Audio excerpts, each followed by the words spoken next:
بسم الله الرحمن الرحيم. يلا بسرعة خزنيها وهاتيها ب10 جنيه، خزني واعملي مربى. هنعمل أحلى مربى منها إن شاء الله. اللهم صل وسلم وبارك على سيدنا محمد. مربى تقيلة بمكونين بس، من غير جيلي، من غير أي مواد حافظة، هتقعد معاكي شهور وممكن تعملي منها مشروع كمان. اللهم صل وسلم وبارك على سيدنا محمد. انتي لو عاملة زي ما بقولك كده، لو عامله مشروع اكل بيتي ضيفيها للمنيو بتاعك، كل هيعجب بيها جدا جدا وهيسالوه. لو حد عندك وكلها هيقولك انت جايباها منين او اسمها ايه. نسمي الله ونصلي على رسول الله كده ونقول ان شاء الله عملناها ازاي. انا معايا 2 كيلو فراوله بعد نزع القشر وغسلها. يعني انا كنت جايبه 2 كيلو ونص كده، او كنت جايبه 3 كيلو. خدت كيس شلته، عملته في الفريزر. و2 كيلو ونص كلنا اللي كلناه اتصافي معايا 2 كيلو. بغسلها كويس جدا بعد ما بشيل الورقه الخضراء بتاعتها. اللهم صل وسلم وبارك على سيدنا محمد. المره دي هتعملها بطريقه مختلفه عن الطريقه اللي كنت قدمتها قبل كده من شهرين او شهر تقريبا. انا هنا هحط السكر على كوبايتين 3 ميه. كيلو الفراوله بياخد نص كيلو سكر. ممكن تقللي السكر شويه، ممكن تزوديه حاجه بسيطه. يعني هتقلليه قد ايه؟ ممكن تقللي نص كوبايه، ممكن تقللي كوبايه. النص كيلو بيبقى كوبايتين ونص. عايزه تحطي كوبايتين بس حطي، عايزه تحطي كوبايه ونص بس حطي، على حسب حبك للسكر او نسبه التسكيره اللي انت تحبيها. فانا حطيت كيلو سكر. والسكر حبايبي كمان بيعتبر ماده حافظه قويه جدا للمربى. حطيت كيلو سكر، وحطيت عليه كوبايتين ونص ميه كده او 3 كوبايات ميه، مش هتفرق. كل ده هيتبخر معانا لحد المربى ما تستوي. كل ما المربى تستوي وتقعد معانا على النار مده اطول، كل ما هتقعد معاكي برضو في التخزين مده اطول واطول ان شاء الله. حطيت الميه على السكر وبقلبه على نار هاديه كده لحد السكر ما يدوب. جت لي فكره وانا كده بشتغل، فقلت ايه ده، انا هحط بقى حوالي 10 ورقات كركديه او عناب، شوفوا انتوا بتسموه ايه، في الميه كده عشان يديني لون حلو كمان للمربى. عشان المربى طبعا معانا طول ما هي بتستوي بتغمقي معانا، فاحنا مش عايزين نحط الوان صناعيه ولا الوان ما نعرفش هي طبيعتها ايه ولا جايه منين. فانا قلت لا، انا استخدم الكركديه علشان خاطر يديني اللون الاحمر الحلو كده بتاع المربى اللي احنا بنشوفها وهي جاهزه او بتاعه المحلات. بعد الكركديه ما اداني اللون بتاعه اللي انا خدته، هو اللون كان اغمق من كده شويه كمان، محمر عن كده. زي ما قلت التصوير ما بيديناش الالوان الحقيقيه. فانا جبت المربى بتاعتي اللي هي مغسوله ومنزوع منها اي ورق. بنغسلها ازاي؟ بنغسلها بنحطها في ميه وبنشيلها بايدينا كده ونكب الميه ونغير الميه على طول لحد الميه ما تنضف معانا، ما بيبقاش فيها اي رمله ولا اي اتربه ان شاء الله، لان المربى بيبقى فيها رمله كتير. اللهم صل وسلم وبارك على سيدنا محمد. واحنا بنقلب كده هتغلي المربى معانا، هيطلع معانا رغاوي كتير كده. اول ما نقلب ما تشيلهاش، سيبيها 10 دقايق الاول. سيبي المربى تغلي حوالي 10 دقايق الاول لحد اللون الاحمر بتاعها ما يبان، او تنزل الصوص بتاعها. اللهم صل وسلم وبارك على سيدنا محمد. بعد ما غليت 10 دقايق كده او ربع ساعة، اي بقى ريم يطلع او اي رغاوي تطلع شيليها وما ترميش الرغاوي دي، لان هيطلع لنا منها كوباية عصير صوص كده، او كوباية صوص. ممكن تعملي منه صوص للحلويات، ممكن تعملي منه تضيفيه بعد ما تشيلي الرغوة البيضة من على وشه كده، تعملي منه شربات. ممكن تعملي تحطي له لكيك، لو تعملي كيك بس تخلي مع اضافته كده. خلي بالك من السكر اللي انت بتحطيه لاي حاجه هتضيفها له. اي حاجه هتضيفها له تنقصي السكر بتاعها، لانها بتبقى مسكره جدا، عامله زي الشربات، تركيزها بيبقى زي تركيز شربات الفراوله.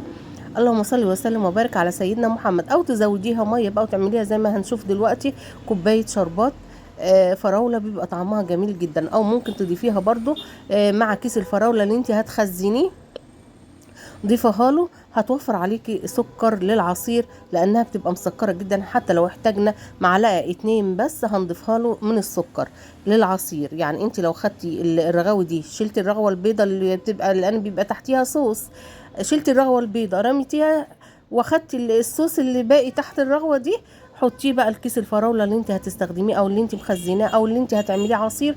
وخدي بالك من السكر بتاعه برضو. بعد ما تضربيه دقيق كده محتاج سكر معلقه 2 كمان، مش اكتر من كده ان شاء الله. او زي ما قلت تعمليه تحطيه على البوتاجاز يغلي غلوتين، يعمل رغوه زي رغوه الصابون كده الفاتحه الفضي. ده بيبقى صوص تستخدميه في الحلويات. والريم دوت او الرغوه دي لازم تتشتلي طالما هي كويسه وحلوه بقى ما نسيبها، لا.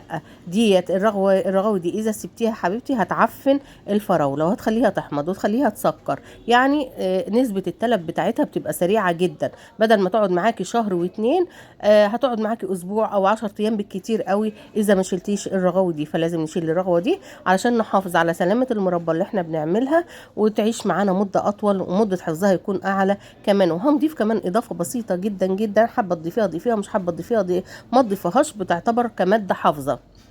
انا هنا بعد ما خلصت الرغاوي كلها، شلت الرغاوي كلها، هنا المربى معايا بدأت تتقل، يعني بقى لها حوالي 10 دقايق كده واطفي عليها ولا حاجه. اجي بقى عصره نص الليمونه، وحطيت 3 حبات قرنفل، وحطيت ربع معلقه صغيره قرفه. حبه تستغني عنها استغني عنها، حبه تستغني عن العناب او الكركديه استغني عنه. القرفه دي بتعتبر برضو ماده حافظه وبتدي ريحه حلوه وطعم حلو، وبتعادل يعني السكر، يعني متخلوش يعلى في الدم كتير قوي. اللهم صل وسلم وبارك على سيدنا محمد. واحنا ما حطيناش كتير، هي ربع معلقه صغيره بس. وحطينا برضو فانيليا، بسم الله ما شاء الله. بعد ما حطينا الليمون هنبص نلاقي رغاوي طلعت تاني، نشيل الرغاوي دي برضو لحد هنتانية نشيل في الرغاوي دي لحد المربى ما تتقل معانا وتستوي معانا. طيب المربى ده بقى نعرف ان هي بتستوي ازاي؟ اللهم صل وسلم وبارك على سيدنا محمد. انا نسيت اقول لكم ان انا قناه سهل وبسيط مع وجودي. اللهم صل وسلم وبارك على سيدنا محمد. بنقدم اكلات اقتصاديه وقليله التكلفه بنفس طعم التكلفه العاليه ان شاء الله. اللهم صل وسلم وبارك على سيدنا محمد. لو عجبكم الفيديو حبايبي من فضلكم ما تنسوش اللايك والشير والاشتراك. طيب انا بعرف المربى معايا استوت ازاي؟ ببقى حاطه طبق في التلاجة او طبق في الفريزر كده حوالي 5 دقايق. لما بتخلص رغاوي باخد معلقه صغيره كده وبحطها في الطبق ده وهي بارده، علشان خاطر حبايبي تبرد معايا بسرعه واشوف القوام بتاعها. شايفين هنا بتلم ازاي؟ شايفين الصوص؟ لا لسه هي كده ما استوتش. طالما انا عملت كده بصباعي ولقيت بتلم كده بسرعه، لا هي لسه ما استوتش، محتاجه حوالي 10 دقايق كمان. طب النار بتكون ايه بعد ما بتغلي 10 دقايق الاولانيين على نار عاليه؟ بهدي النار لنار متوسطه او اعلى من متوسطه شويه، وايدي فيها بتقلب على طول عشان ما تشتش معايا. وبرده برجع احط الطبق التاني، الطبق معايا اهون، احطه تاني في التلاجة او في الفريزر يبرد معايا عشان اما اجي استخدمه او اجي اجرب المربى اشوفها استوت معايا ولا لا. ان شاء الله تبرد معايا وتختبر على طول. طيب انا معايا برطمانات اعبي فيها او علب ازاز في ليها غطا كده، بكون غسلها كويس ومعقمها، اعقمها ازاي؟ بحط البرطمانات في حله فيها ميه وبحطها على البوتاجاز. احسب لها 10 دقايق بعد الغليان، احسب لها 10 دقايق بعد الغليان. اللهم صل وسلم وبارك على سيدنا محمد. واطفي النار، اللهم صل وسلم وبارك على سيدنا محمد، واسيب الميه تبرد بيها. وبعد كده اشيلها على فوطه اصفيها، اما تصفى اعدلها تاني علشان خاطر تنشف من جوه. لازم البرطمانات تكون ناشفه جدا جدا. شايفين هنا الرغاوي اللي كانت طلعت من المربى اثناء ما احنا بنعملها؟ هنا هزودها حبه ميه، نص كوبايه ميه كده ولا حاجه، واقلبها علشان خاطر اشيل بقى الرغوه بقى اللي انا مش محتاجاها. الرغوه ديت هي اللي باقيه فوق، والباقي كله صوص. هتتعمل لي منه اللهم صل وسلم وبارك على سيدنا محمد كوبايه شربات، كوبايه شربات.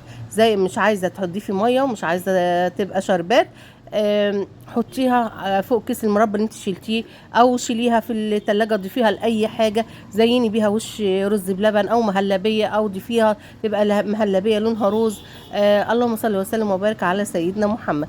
استخدميها براحتك خالص، عايزه ترميها برضو براحتك، بس انا حبيت افيدك يعني ما ترميش حاجه، كل حاجه غاليه واحنا بنحاول نوفر مع بعض ان شاء الله. اللهم صل وسلم وبارك على سيدنا محمد. شايفين المربى لونها جميل ازاي وتقيله وبتلمع، بسم الله ما شاء الله. ما ضفناش لا جيلي ولا ضفنا جيلاتين ولا ضفنا اي حاجه، هو سكر وفراوله وبس. عايزه تضيفي العناب عشان اللون ضيفيه، او الكركديه يعني براحتك خالص. وهنا هسأل السؤال بتاعي حبايبي، ايه اللي بيخلي الفراوله تبوظ مننا؟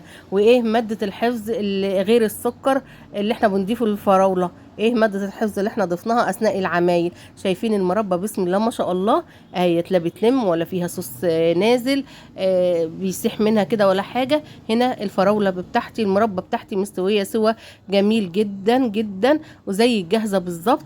كل اللي هيدوقها هيسألك هي اسمها ايه الفراولة دي وجايباها منين. بسم الله ما شاء الله. وزي ما قلت حبايبي عايزين تعملوا بيها مشروع تبيعوا للسوبر ماركات او عامله مشروع اكل بيتي ممكن تحطيها في المنيو بتاعك ان شاء الله هيعجبوا بيها جدا جدا وهيطلبوها منك على طول ان شاء الله. اللهم صل وسلم وبارك على سيدنا محمد. وهي مش غاليه ب10 جنيه، الحقي هاتيها وخزنيها ارخص من الطماطم. بسم الله ما شاء الله اللهم بارك. اللهم يا رب يعني يبارك لنا في رزقنا ورزقكم يا رب جميعا ويصلح حالنا وحال الامه اجمعين يا رب. والرزاق هو الله، ربنا يرزقنا بخير بكل خير يا رب ان شاء الله جميعا. ورجاء حبايبي بقى اللي وصل لحد هنا اذا كان الفيديو عجبكم ما تنسوش اللايك والشير والاشتراك في القناه. شايفين عملنا 5 برطمانات. الطبق دوت كان بياخد برطمان نص صغير دوت. البرطمان ب60 جنيه. شايفين حبة الشربات اللي باقيين دولت كان السكر وطي عندي فرحت شرباها وانا واقفة شغالة. اللهم صل وسلم وبارك على سيدنا محمد. وحطي له رشة فانيليا كده برضو بيديكي طعم حلو جدا. انا 5 برطمانات مربى اهو. البرطمان ب60 جنيه كان من شهر ب60 جنيه. 5 في 6 ب300 جنيه. ما كلفناش حاجة. كلفنا كيلو سكر ب30 جنيه وكيلو و2 كيلو فراولة ب20 جنيه 50 جنيه. يعني اللي هو تشتريه من بره ب300 هنا عملناهم ب50 جنيه ونضيفه وعارفين احنا عملنا ايه وحطينا ايه وبنتحكم في السكر اللي احنا عايزينه وبنتحكم في الماده الحافظه اللي احنا حاطينها عارفينها هي ايه. مش هتضرنا ان شاء الله. وحفظكم وحفظنا الله جميعا يا رب. اللهم صل وسلم وبارك على سيدنا محمد. حاولي توفري وتدبري كده ببيتك عشان الحياه تبقى سهله والارزاق برضو بيد الله. ربنا يرزقنا جميعا. اللهم صل وسلم وبارك على سيدنا محمد. رجاء حبايبي ما تنسوش اللايك والشير والاشتراك في القناه ورايكم في القناه. وما تنسوش تجاوبوا على السؤال ايه ماده الحفظ اللي احنا حطيناها غير السكر. انا قلت لكم السكر بيعتبر ماده حافظه وحطي اي كميه سكر انت حباها. كل ما كترتي كميه السكر بس مش اكتر من نص كيلو المربى هتبقى كتير معاكي. هتقللي المربى هتقلي معاكي. السلام عليكم.